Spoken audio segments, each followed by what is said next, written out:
Morning dear students, myself Mukund Bhardwaj from divine public school.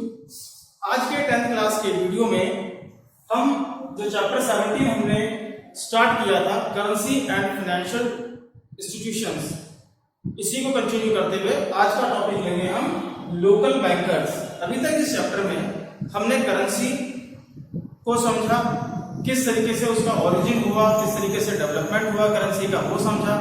उसके पहले जब करेंसी नहीं हुआ करती थी तब हम किस तरीके से काम किया करते थे, बार्टर एक्सचेंज सिस्टम जिसको कहा जाता है, जहां पे गुड्स एंड सर्विसेज के एवज में गुड्स एंड सर्विसेज का एक्सचेंज किया जाता है। हमने वो तमाम चीजें भी देखी। देन आफ्टर हमने फाइनेंशियल इंस्टीट्यूशंस के तौर पे बैंक देखे, कमर्शियल बैंक देखे, जिसमें उनका रोल एंड फंक्शंस, मेरे लास्ट वीडियो में मैंने आपको role and functions of financial institutions भी समझाया, और साथ ही साथ हमने एक टर्म यूज किया था क्रेडिट, या जिसको आम भाषा में मैंने आपको लोन के तौर पे समझाने का प्रयास किया था, कि हमने ये भी देखा कि लोन क्या होता है, उसकी प्रक्रिया क्या होती है, और अलग अलग केसेस में लाइक फाइनेंशियल इंस्टीट्यूशंस में एंड नॉन फाइनेंशियल इंस्टीट्यूशंस में जो क्रेडिट फैसिलिटी है वो किस प्रकार आम लोगों को दी जाती है। अब फाइनेंशियल इंस्टीट्यूशन की अगर हम बात करें या बड़े कमर्शियल बैंक की अगर हम बात करें तो उनका तो हम रोल एंड फंक्शन समझ चुके हैं। अब आज का जो टॉपिक है हमारा दैट इज लोकल बैंकर्स। तो लोकल बैंकर्स के बारे में कुछ चीजें हैं जो आपको समझनी चाहिए।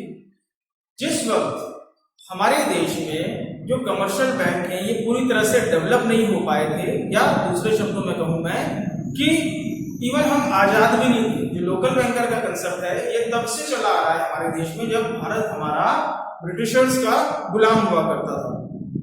आमतौर पे लोकल बैंकर्स कौन होते हैं? ये कुछ छोटी छोटी प्राइवेट फर्म्स होती हैं जिसमें बेसिकली पूंजीपति जो लोग होते हैं वो इसके मेंबर्स होते हैं, जिनके पास ज्यादा मात्रा में पैसा होता है। साथ ही साथ ये वो लोग होते हैं जिनके ऊपर आम जनता का ट्रस्ट भी होता है, विश्वास भी होता है। हावेवर एक चीज ध्यान रखिएगा, क्योंकि यहाँ पे टर्म हम यूज कर रहे हैं बैंकर्स, तो बेशक ये नेशनलाइज्ड बैंक नहीं है या बहुत बड़े बैंक नहीं होते। आमतौर पर इनकी जो जद है या इनकी जो पहुंच होती है वो एक जिले या कुछ जिलों तक या मैक्सिमम एक स्टेट तक होती है, मतलब इनका नेशनल प्रेजेंस नहीं होता है। ठीक है, तो ये कुछ छोटे ग्रामीण स्तर के, क्षेत्रीय स्तर के बैंक होते हैं जो आमतौर पे कुछ पूंजीपतियों के द्वारा चलाए जाते हैं, जिनका गुडविल अच्छा होता है, लोग उन पर ट्रस्ट कर सकते हैं और उनके ट्रस्ट की वजह से ही उनको पैसा डिपॉजिट करते हैं, उस बैंक में अपना बैंक अकाउंट ओपन करवाते हैं। अगर वर्किंग प्रोसीजर की बात करें तो वो तमाम तरह के काम जो एक बड़ा बैंक करता है वो ये भी करते हैं। मोटे मोटे तौर पर अगर फर्क देखेंगे हम तो एक जो फर्क नजर आता है कि बस इनके पास पूंजी as compare to big financial institutions, इनके पास पूंजी उनकी तुलना में काफी कम होती है। ठीक है, अब आगे देखेंगे हम यहाँ पे जितनी भी, जैसा कि मैंने आपको बताया, जितनी भी तरह का बैंकिंग ऑपरेशंस होता है वो तमाम banking operations in local bankers के द्वारा भी इन दिनों किए जाते हैं। हावेवर आज मैं बोर्ड पे आपको ज्यादा टेक्स्ट नहीं दे रहा हूं, उसका रीजन है कि मेरी वीडियो के नीचे आपको एक इमेज दिख रहा होगा जहां पे मैंने लोकल बैंकर से रिलेटेड तमाम डेफिनेशंस एज वेल एज वो तमाम उनकी प्रोसीडिंग्स या फंक्शंस या रोल भी मैंने नीचे मेंशन किए हुए हैं। तो आप इस चैप्टर से संबंधित या इस टॉपिक से संबंधित जो टेक्स्ट है वो आप नीचे पढ़ के भी समझ सकते हैं।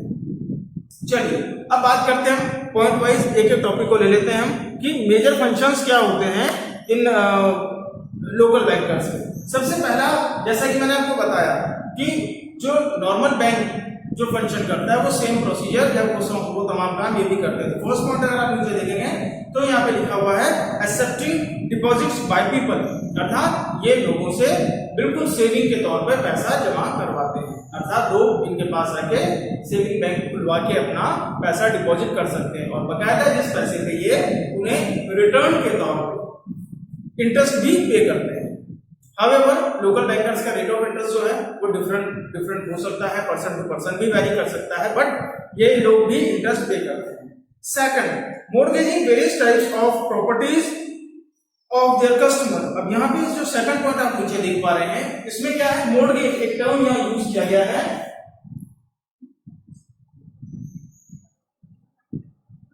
या हमने एक वर्ड और इसी से संबंधित कोलेटरल भी पहले देखा हुआ है। मॉर्गेज एंड कोलेटरल, यहाँ दो तरह के शब्द यहाँ पर इस्तेमाल कर रहे हैं। बेसिकली ये होता क्या है, मॉर्गेज में क्या होता है, जैसे मान के चलिए मुझे किसी लोकल बैंकर से पैसा चाहिए, उधार चाहिए, मुझे कुछ पैसों की आवश्यकता है और मैं उसके पास जाता हूँ। अब मैं गारंटी क्या दूंगा, या वो मुझे लोन क्यों देंगे, कल को मैं पैसे लेके भाग गया देन व्हाट। तो इस तरह के केसेस में एज अ सिक्योरिटी वो मुझसे कुछ डिमांड करते हैं। वो मेरी मकान के कागज हो सकते हैं, मेरी गाड़ी के पेपर्स हो सकते हैं, मेरी कोई लैंड है उसके पेपर्स हो सकते हैं।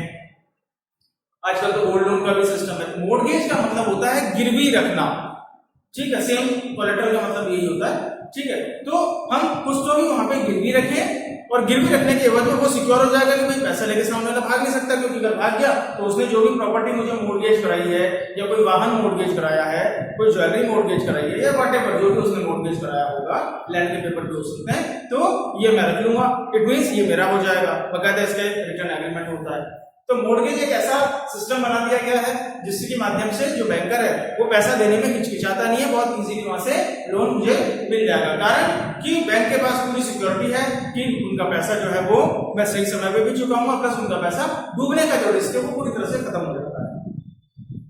थर्ड जो फंक्शन है, transferring money from one place to another, ठीक है। अब एक स्थान से दूसरे स्थान पे पैसा ट्रांसफर करने की बड़ी आवश्यकता रहती है हमारे को, व्यापारी के तौर पर भी हो सकती है, या मान के चलिए मेरे कुछ रिलेटिव बाहर रह रहे हैं, या मेरा कोई बच्चा मेरा बाहर पढ़ रहा है, उसकी मुझे स्कूल की या कॉलेज की या हॉस्टल की फीस डिपॉजिट करनी है। अब इतने से काम के लिए मैं वहां जाऊं तो इट्स नॉट पॉसिबल, ठीक है। तो ऐसे केस में क्या होता है, हम लोकल बैंकर के माध्यम से भी किसी भी पर्टिकुलर जगह पर फंड को ट्रांसफर कर सकते हैं, जो कि ऑनलाइन भी हो जाता है आजकल, ठीक है।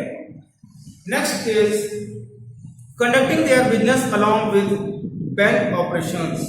तो बैंक ऑपरेशंस जो चल रहे हैं लोकल बैंकर्स के, वो चल ही रहे हैं, लेकिन साथ ही साथ ये अपने जो दूसरे व्यवसाय हैं, व्यापार हैं, चाहे वो इन्वेस्टमेंट से रिलेटेड हो सकता है या कुछ और भी हो सकता है, तो वो अपने जो रेगुलर बिजनेस है उससे कॉम्प्रोमाइज नहीं करते, बैंकिंग सिस्टम उनका अपनी जगह पे काम करता रहता है। ताकि अच्छा, दूसरा एक चीज और ध्यान रखिएगा कि पहली बात जो लोकल बैंकर्स होते हैं उनके पास अगर पूंजी ज्यादा मात्रा में आ जाती है, तो जैसा कि बड़े बैंक भी होते हैं वो सारा पैसा सिर्फ लोन एक्टिविटी में नहीं एक्सपेंस करते, इसके अलावा भी वो जहाँ पे उन्हें ज्यादा अच्छी उम्मीद होती है रिटर्न्स की, वो वहां पे इन्वेस्ट करते हैं। तो सेम प्रोसीजर यहाँ पे लोकल बैंकर्स के साथ भी होता है कि इस पैसे का जो भी लोकल बैंकर है या जो उसके कोर डायरेक्टर्स हैं, मेंबर्स हैं, बोर्ड ऑफ डायरेक्टर्स हैं, उनकी सहमति से उस पैसे का इस्तेमाल उनके मुताबिक वो कहीं भी इन्वेस्टमेंट के तौर पर भी करते हैं। Next is providing services to small traders and businessman. अब जो छोटे जो व्यापारी होते हैं या जो व्यवसाय जिनका छोटा मोटा कुछ व्यवसाय होता है, तो उन्हें भी कई प्रकार की सर्विसेज ये देते हैं। जैसे बैंक गारंटी अगर देने की आवश्यकता पड़ रही है कहीं पे, तो वो चीज हो जाएगा। शॉर्ट टर्म लोन्स या माइक्रो फाइनेंस की अगर बात करूंगा मैं, तो इस तरह के शॉर्ट टर्म लोन्स भी ये लोग प्रोवाइड कराने का काम करते हैं। Our next point is providing loans to debtors on the basis of personal information regarding their financial condition and business.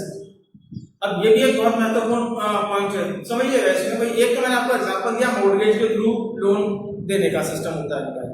एक ये भी होता है कि जो बैंक है या लोकल बैंकर है, तो ऑब्वियसली उसके जो ऑनर्स होंगे या बोर्ड ऑफ डायरेक्टर्स होंगे, वो कई ऐसे लोगों को भी जानते होंगे जिनकी गुडविल का उन्हें पता है, उनका फाइनेंशियल स्टेटस उन्हें पता है। अब ये तो आप भी समझेंगे कि व्यापारी हो चाहे वो कितना भी बड़ा क्यों ना हो, व्यापार में बिजनेस में लोन लेना एक आम स्वाभाविक सी बात है। तो ऐसे केस में पार्टी की गुडविल को देखते हुए या उनके पर्सनल रिलेशनशिप को देखते हुए भी बिना मॉर्गेज या कोलेटरल के ये लोग लोन प्रोवाइड कर सकते हैं, ये इनके अधिकार क्षेत्र में आता है। And finally serving the customers not only as bankers but also as friend and adviser. साथ ही साथ ये आपके पोर्टफोलियो मैनेजर का भी काम करते हैं। पोर्टफोलियो मैनेजर थोड़ा सा हैवी शब्द हो जाएगा आपके लिए, इसको थोड़ा सा आसान बना देते हैं। ये आपके मित्र, ये आपके एडवाइजर के तौर पे भी आपको फाइनेंशियल एडवाइसेस देते रहते हैं कि आपका जो पैसा है आपको कहाँ इन्वेस्ट करना चाहिए जिससे आपको ज्यादा बेहतर रिटर्न्स मिल सके, ठीक है। तो इस तरीके से हमने लोकल बैंकर को न सिर्फ समझा बल्कि साथ ही साथ हमने ये भी देखा कि लोकल बैंकर के फंक्शंस क्या होते हैं। Now our today's second topic, इसमें इसी वीडियो में इसको देना चाहूंगा। सेकंड टॉपिक है हमारा यहाँ पे हम ले लेते हैं मनी लैंडर। हालांकि इसके बारे में पहले काफी चर्चा हो चुकी है,